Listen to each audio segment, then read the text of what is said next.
আব্বা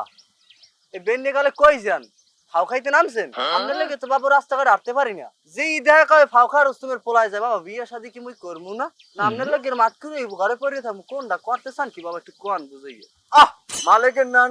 10 হাত লাম্বা হইছো, বুদ্ধি জ্ঞান নাই। লোকমানের নান বিয়ে করাই দেই, আর চরে যাইয়ে তুমি গরু যাও আর বার্তাইয়ে পোতনা চাও, আর সন্ধ্যা হইলে মনিরের লাগে তুমি আড্ডা দাও। বাপু আমার দ্বারা হইবে না, আমি মানুষের ভাও খাওয়াইতে পারি না। হ্যাঁ এখন ওই মোর বউ আনতে টাকা লাগবে না হেল লেগে তো আপনি আউগেন না সামনে কথা কইলি ওই মনির আর কেটা কেটা আছে হ্যাঁ ঘোড়া তো একটা দেওয়াই লাগবে আপনি আর আপনি তো পান মিনিটের মাথায় একটা মহে দেন আতে এক লই লইছেন আর বউ গানার সময় খালি টাহার হিসাব বুঝেন না হ্যাঁ বুঝি ভালো রে মুই পুট তোমার ওসামু, আমি ঠিকই পান কিনে খাই নিজের টাইট দেয়, 1 কিলোর জায়গায় 10 কিলো খামু, মানুষের টাইট দেখাই। তুমি তো বাইরে খাই শেষ করে হেলাইছো, সংসার আসে